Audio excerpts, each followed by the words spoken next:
ગોધરામાં B division police મથકમાં ગેરસમજને લઈ લોકો દ્વારા ઉમટ્યાનો મામલો. 88 આરોપીઓ સામે નામજોગ ફરિયાદ નોંધાઈ. 17 આરોપીની કરાઈ ધરપકડ. બાકીનાને પકડવા 10 ટીમો કાર્યરત કરવામાં આવી. પંચમહાલ જિલ્લાના ગોધરા શહેરમાં ગઈકાલે ગેરસમજને લઈ બી ડિવિઝન પોલીસ મથકે લોકટોળા ઉમટી પડ્યાનો મામલો સામે આવ્યો હતો. પોલીસ મથકે લોકટોળા ઉમટી પડતા પોલીસને લાઠીચાર્જ કરવાની ફરજ પડી હતી, જેથી ટોળું વિખેરાઈ ગયું હતું.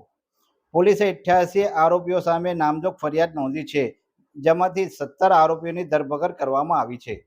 બાકીનાને પકડવા માટે જુદી જુદી પોલીસની 10 ટીમો કાર્યરત કરવામાં આવી છે.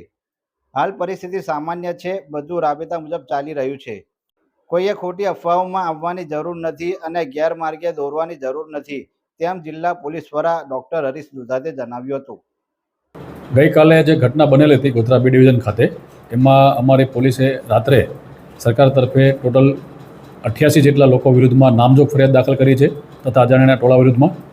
એમાં ગઈકાલથી જ અમારી આરોપીઓ પકડવા માટેની કાર્યવાહી ચાલુ હતી.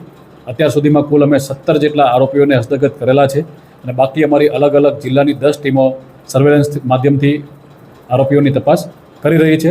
હાલમાં આપ જોઈ શકો છો કે ગોધરાના બધા જ બજારો શાંતિપૂર્વક રીતે સવારના 8 વાગ્યાથી ચાલુ થઈ ગયા છે અને કોઈપણ પ્રકારની કાયદો વ્યવસ્થાની પરિસ્થિતિ એકદમ સામાન્ય છે. હાલમાં એ બાબતે અમારી તપાસ ચાલી રહી છે. એમનું પણ સર્વેલન્સના માધ્યમથી કાર્યવાહી ચાલે છે. અત્યારે એક અમારા ડિવિઝનના ડીવાયએસપી છે, બીજા ડિવિઝનના 10 જેટલા પીઆઈ છે અને અમારા જે એલસીબી, એસઓજી અને આજુબાજુના કાકણપુર છે, શહેરા છે, બધા પોલીસ સ્ટેશનનો સ્ટાફ અહીં ઉપસ્થિત છે અને સંપૂર્ણપણે પેટ્રોલિંગ બધી જ દરેક જગ્યાએ ચાલુ છે.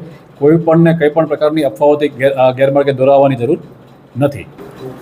જેમ નવરાત્રિ આવે છે અમે દર વખતે દરેક સમાજની ભેગા મળી શાંતિ સમિતિની મિટિંગો બોલાવતા જોઈએ છીએ અને આ વખતે પણ અમારી શાંતિ સમિતિની મિટિંગો લોકો સાથે યોજવાની છે. અને આ વખતે ગોધરામાં જેટલી પણ જગ્યાએ ગરબા મહોત્સવ છે એ જગ્યાએ થવાના જ છે, એટલે કોઈએ પણ ગેરમાર્ગે દોરાવવાની જરૂર નથી.